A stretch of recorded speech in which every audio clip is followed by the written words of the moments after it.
บายดีวันนี้มาใส่บาตรอยู่วัดดาวมาร์เก็ตของทุกคนใส่บาตรปีใหม่คนเต็มถามเลยบ่มีบนหนังจ้ะ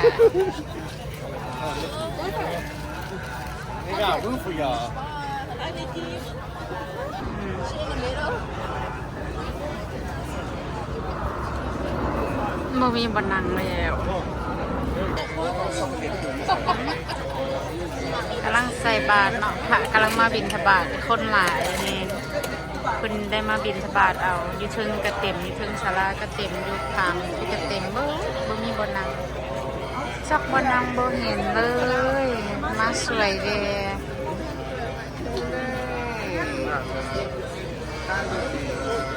แล้วจะย่างไปที่นี่นี่แหละย่างไปที่เซนมาร์เก็ตย่างไปที่เซนมาร์เก็ตอยู่เซนมาร์เก็ตมาเซนมาร์เก็ตเราอยู่บนนี้เราอยู่บนเฮียนั่นก็ใกล้ชิ้นรถใกล้มาฮอดแล้ว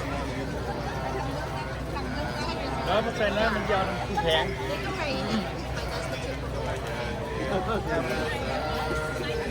ใกล้กันแล้วมันเจียวแข็งแล้วก็เลยอยากกินนี่นี่ไงมันจะยุ่งเงินกวนเลยดีด้วยเราเคยได้ต้องสัญญาเลยย้ายมากันยุ่งมันแข็ง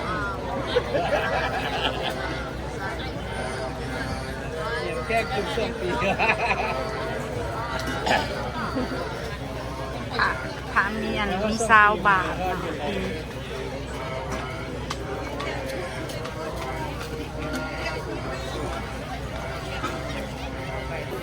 นี่ครูบามาฮอดลายเฮาแล้วจะได้ใส่แล้วอันนี้มาส่งทางมันนะเดี๋ยวข้างในข้างในมีหลายคนอุ้มหลายคนอุ้ม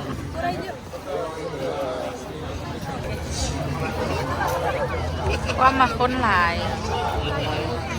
ยังบ่แล้วอยู่ลุมยังอยู่ทึงยังบ่ได้ใส่บาตรเชื่อเดี๋ยวนี้ก็1:12 โมงแล้วนี่พูดคนหลายแฮง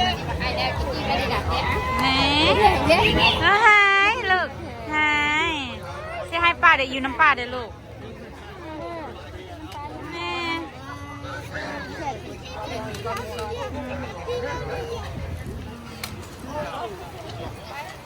พี่น้องเบิดเดี๋ยวนี้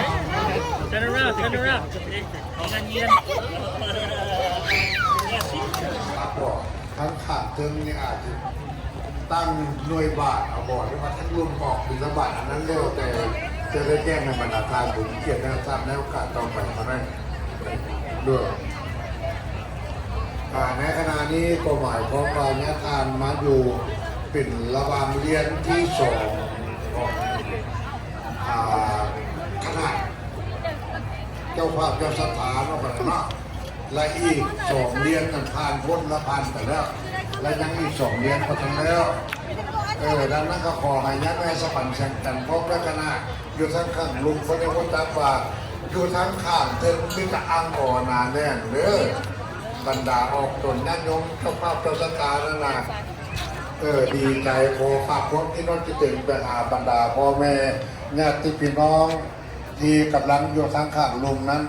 ก็จงรอคอยน้อยหนึ่งเด้อคนเด้อหลังจากทางเทิงนี้ได้มีการประกอบพิธีทำบุญตักบาตรเรียบร้อยแล้วแต่จะได้มีการถวาย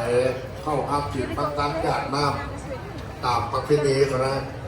แล้วต่อจากนั้นมาแล้วก็จะได้มอบให้ทั้งทานทุนนี่ทวงพอมันจะได้มอบก็ได้สิลงมาฝากนี่สเต้ครับเพื่อดำเนินรายการผู้ใดบอกเปิดเก็บสนะเอาไปจนตัวจะฮอดเวลา6 โมงแหลมคนไหนคนนั้นผู้ใดบอกเปิดเก็บพอตีกันหลายคนกับพดมาเดี๋ยวเดือนนะหลังจากนี้มีอย่างมาแก้ข้าวให้บรรดา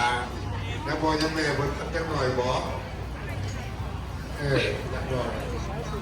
อาในขณะนี้ความหมายของกระบวนการทางนะจ๊ะ